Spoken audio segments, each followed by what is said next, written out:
Remember this book that I said I was gonna read? Maybe you don't, maybe you do. I don't fucking. I'm not even sure if I said it on this account. Either way, I'm now on page 30. Now, most of these are just like one-page stories about cliches and old stories like the. I don't know how to explain it. I'm just gonna read one of these, and this one like it 100% screams America. We're fucked. Whatever. But try to figure out which one the state of America's in. The Lion and the Bulls. A lion often prowled about a pasture where three bulls grazed together. He had tried without success to lure one of the other, one or the other of them to the edge of the pasture. He had even attempted a direct attack, only to see them form a ring so that from whatever direction he approached, he was met by the horns of one of them. Then a plan began to form in the lion's mind. Secretly, he started spreading evil and slanderous reports of one bull against the other. The three bulls distrustingly began to avoid one another, and each withdrew to a different part of the pasture to graze. Of course, this was exactly what the lion wanted. One by one, he fell upon the bulls and so made easy prey of them all. Application: united we stand, divided we fall. We're the bulls! And somebody else is the lion. Either way, it makes perfect sense. A lot of people are just easily deceived by what other people say without needing solid evidence. It's just, well, I heard. Hearsay should not always be too important. Either way, news story: the Gothard and the goats.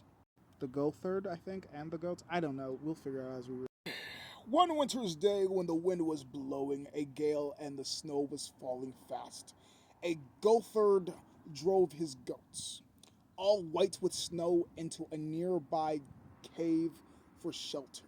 To his surprise, the Gothard found the cave already occupied by a herd of wild goats, more numerous than his own.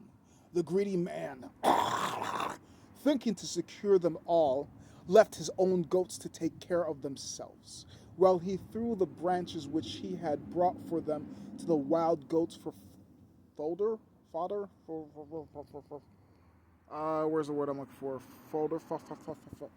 Here we go. Where's my middle finger? Here we go. Fodder, whatever that F word. Yeah, that one. You see where? Yeah. Okay, so folder. I don't know. I don't know what I'm looking for. When the weather cleared, alas, the Gothard found that his own goats had perished from hunger, while the wild goats were off and away to his hills and woods. The foolish man returned a laughing stock to his neighbors, for he not only had failed to gain the herd of wild goats, but had lost his own. Application: they who neglect their old friends for the sake of new ones are rightly served when they lose both. Yeah, but in the movies and TV shows I grew up on, like when the person ditched their old friends for new friends, they technically speaking kept their old friends, lost their new friends, but in reality they're supposed to lose both. No wonder I never learned that in real life. It is what it is. But life doesn't always imitate art, and art doesn't always imitate life. Here we go, the story that we all should know: the hare and the tortoise. Let's see if it's portrayed this way. A hare was continually poking fun at his pace. The tortoise tried not to be annoyed by the jeers of the hare, but one day, in the presence of the other animals, he was goaded, go, did it, goaded, I don't know, goaded, that's what I'm thinking it is, into challenging the hare to a foot race. Why? This is a joke, said the hare. You know that I can run in circles around you. Enough for your boasting, said the tortoise. Let's get on with the race. So the course was set by the animals, and the fox was chosen as judge. He gave a sharp bark, and the race was on. Almost before he could say scat, the hare was out of sight. The tortoise plotted, I don't know, plodded, plodded along at his usual unhurried pace. After a time, the hare stopped to wait for the tortoise to come along. He waited for a long time until he began to get sleepy. I'll just take a quick nap here in the soft grass, and then in the cool of the day, I'll finish the race. So he lay down and closed his eyes. Meanwhile, the tortoise plodded on. I don't know what the fuck I'm reading. He passed the sleeping hare and was approaching the finish line when the hare awoke with a start. It was too late to save the race. Much ashamed, he crept away while all the animals at the finish line acclaimed the winner. Dumbass. Slow and steady wins the race. Why would you nap before? Nigga, you nap when you're done. You nap after you win, not as you're winning. Whatever. I don't know how to read this. I'm going to try. Androcles and the Lion. Once there was a slave named Androcles, who was cruelly treated by his master. When his opportunity came, he escaped to the forest. In his wanderings, he came upon a lion. His first instinct was to turn about and flee. Sounds human. Then he noticed that the lion seemed to be in great distress and was moaning and whimpering piteously.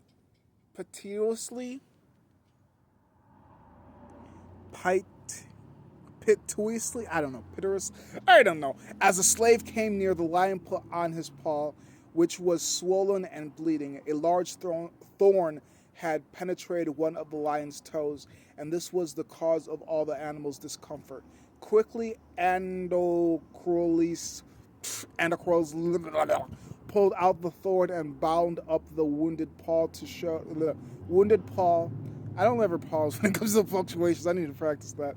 To show his gratitude, the lion licked the man's hand like a dog, and then he held him to his cave for a shelter.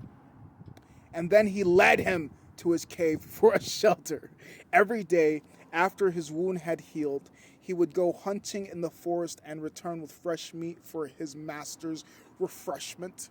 But one day, when Androcles and the lion went out together, they were both captured and taken to the city to be used in the circus.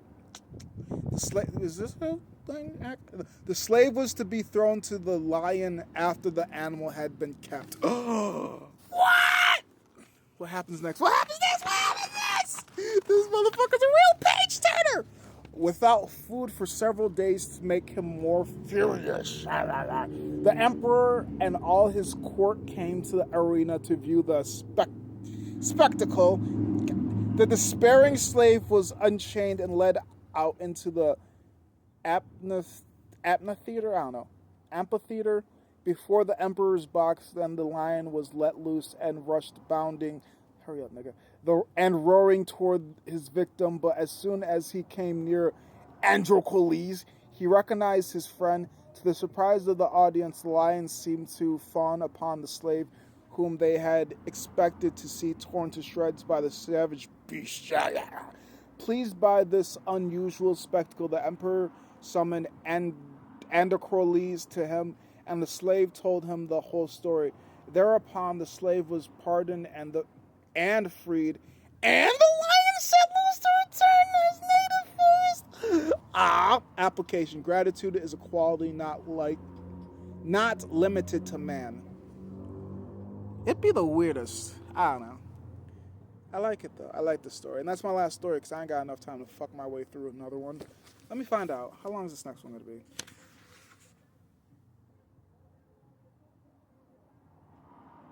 If I keep doing this, I ain't got time anyway, so I ain't gonna start it.